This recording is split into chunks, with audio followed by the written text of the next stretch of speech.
कैसे हैं आप सब? सुख में हैं, आनंद में हैं, शरीर की स्वस्थता, मन की स्वस्थता। अष्टावक्र गीता का नाम सुना है आपने? अष्टावक्र गीता का कभी नाम सुना है आपने?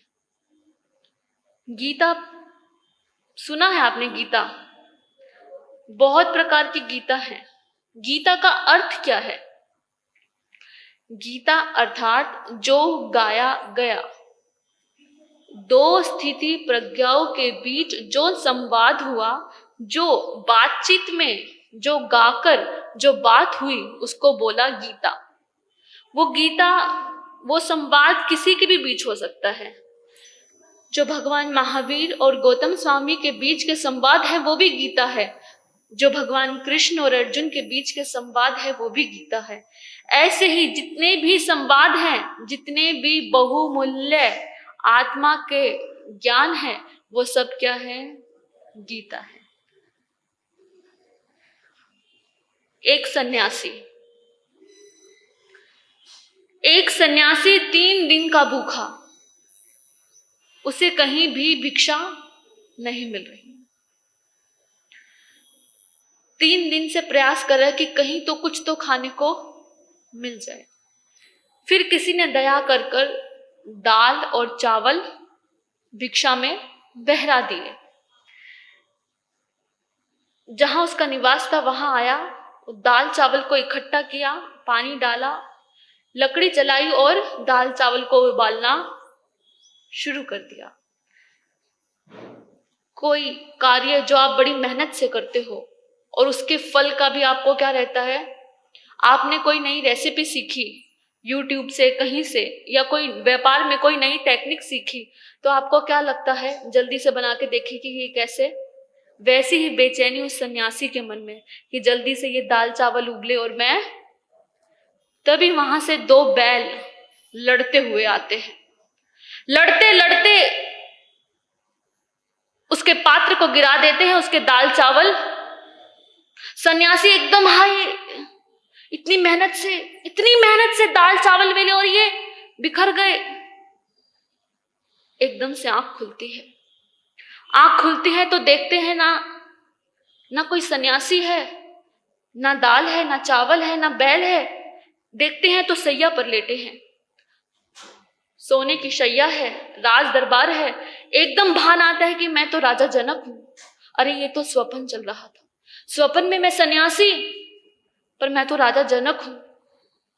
तो इतनी गहराई से जो स्वप्न देखा वो सत्य है, या जो मैं हूं वो सत्य है? मन में चिंतन। हम राजा जनक को कैसे जानते हैं?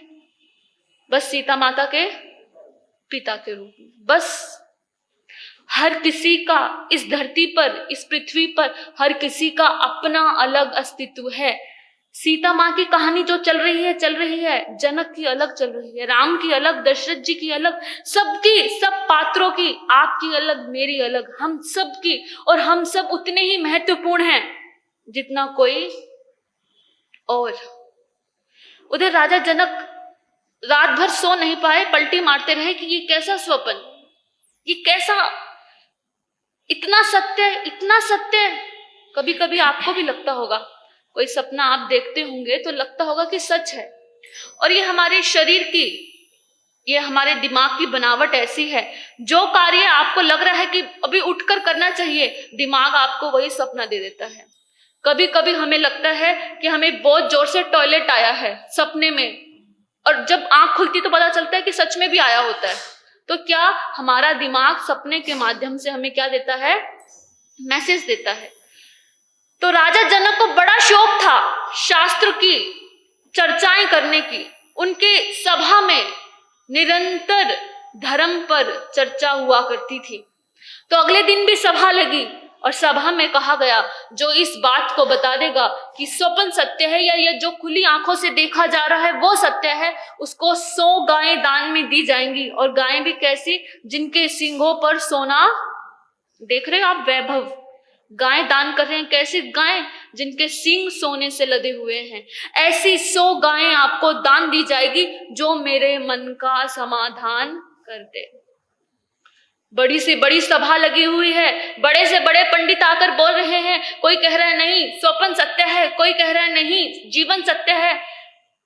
खूब, लेकिन राजा के मन को कहीं भी, राजा जनक के मन में कहीं भी संतुष्टि नहीं। एक पंडित कोहाल ऋषि, वो भी खड़े हो रहे हैं और चर्चा में हारते हुए नजर आ रहे हैं। उनके पुत्र के पास ये संवाद पहुंचा कि आपके पिता भी इस चर्चा में हार रहे हैं। तो वो 12 साल का नन्हा बालक जैसे ही सभा में आता है, उसका शरीर कैसा है? 8 जगहों से टेढ़ा। क्या है? 8 जगहों से टेढ़ा, इसलिए उसका नाम है अष्टावक्र।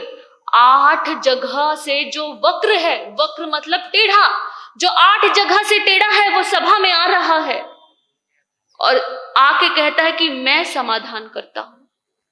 अब आपकी सभा में आप सुंदर सुंदर साड़ी पहन के बैठे हैं, आप चोल पट्टा पहन के बैठे हैं, यही कोई मैला कुचैला फटा हारे शब्दों में आए और आपको कहे कि मेरा कोई प्रश्न है, आपके मुख पे भी हंसी आ जाएगी कि ये हालत तो देखो इसकी। पूरी सभा जन हंसने लग गई।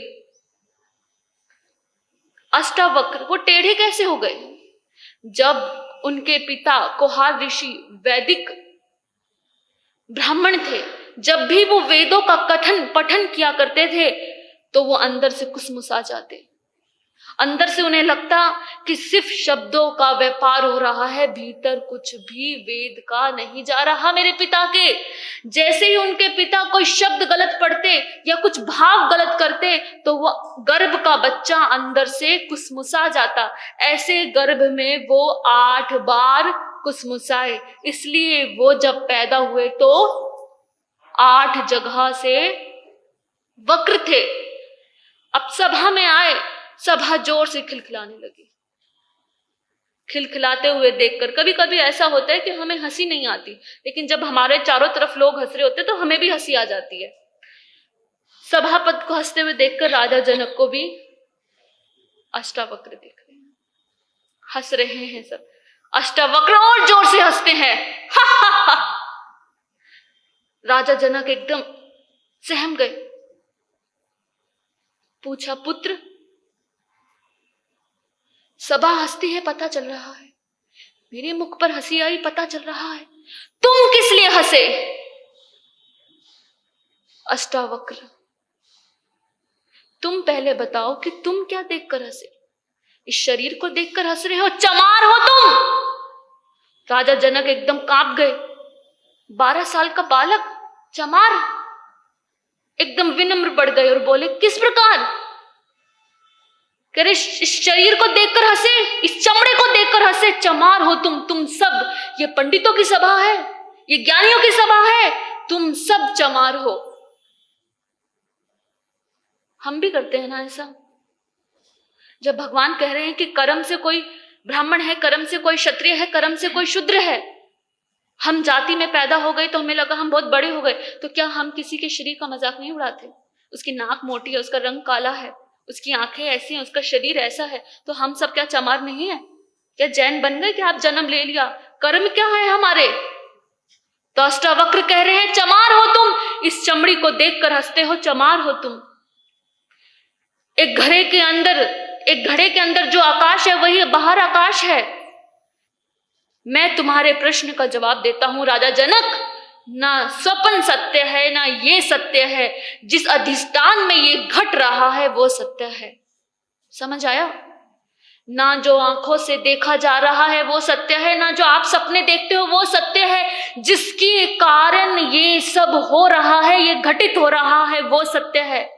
जिस आत्मा के कारण तुम्हारा शरीर श्वास ले रहा है, देख पा रहा है, स्वप्न देख रहा है, केवल और केवल वो आत्मा सत्य है।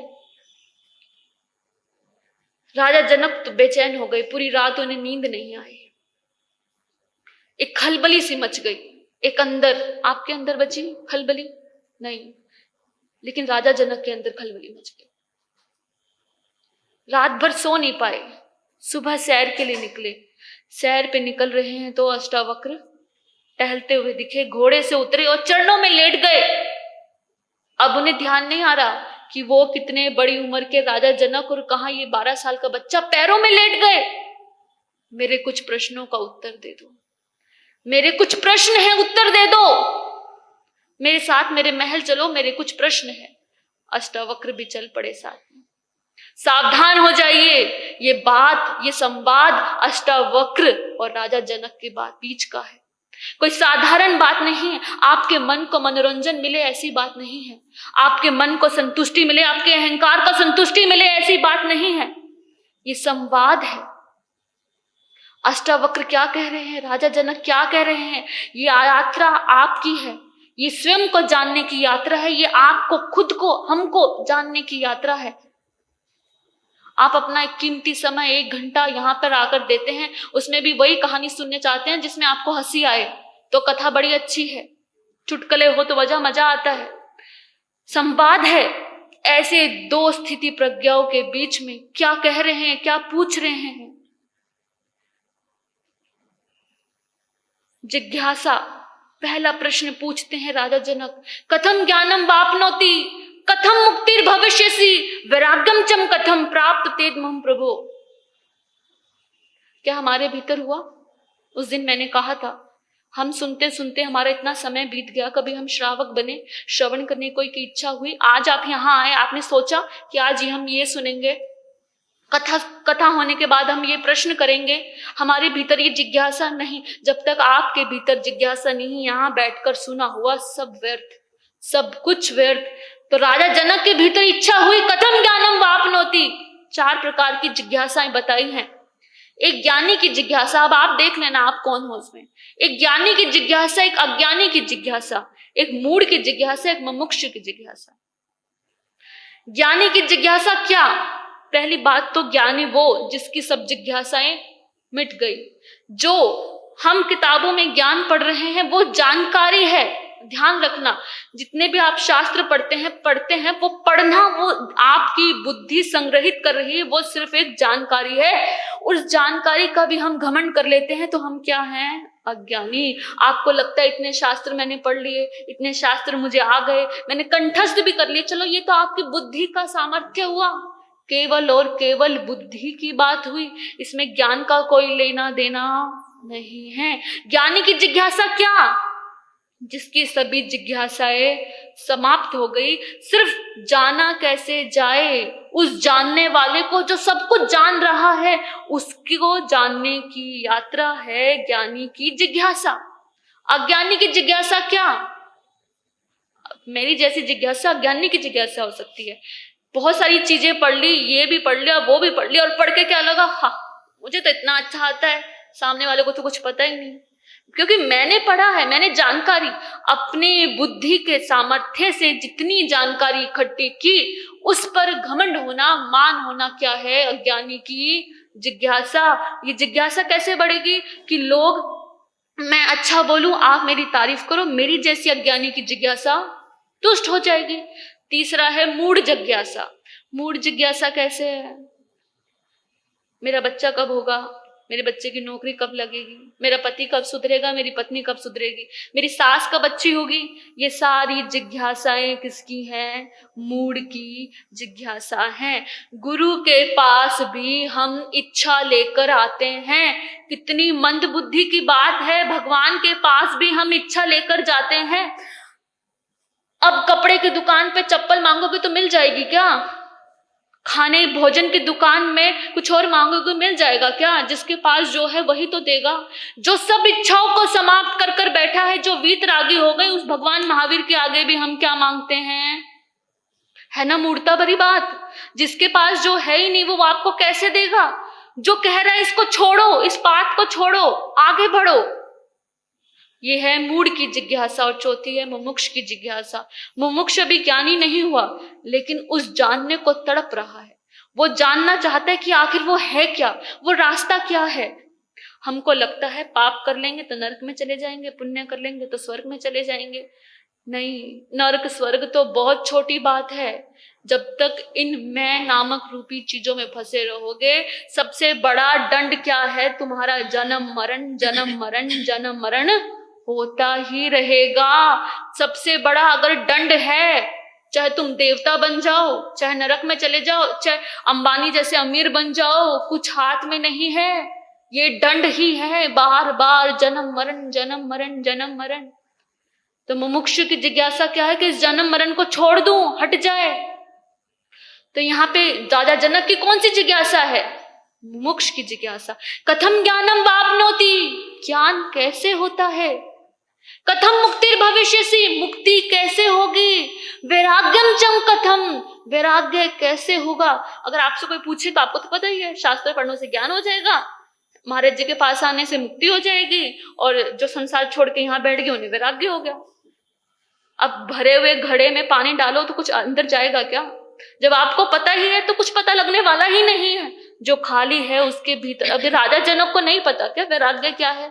उनको शब्दों का नहीं पता क्या? पता है, वो तो प्रतिदिन शास्त्र चर्चाएं कर रहे हैं, उन्हें पता है। फिर भी वो विनय के भाव से अष्टावक्र से पूछ रहे हैं कैसे होगा? मुझे कर कर बताओ प्रभु, कृपा कर कर बताओ। अब अष्टावक्र जी क्या जवाब देते हैं आप सब कल आएंगे, आप सुनना। बोलते हुए कोई भी शब्द की त्रुटि हुई हो, किसी का हृदय दुखा हो तो मन से वचन से आपसे माफी मांगते हैं। आप सभी को मेरा प्रणाम।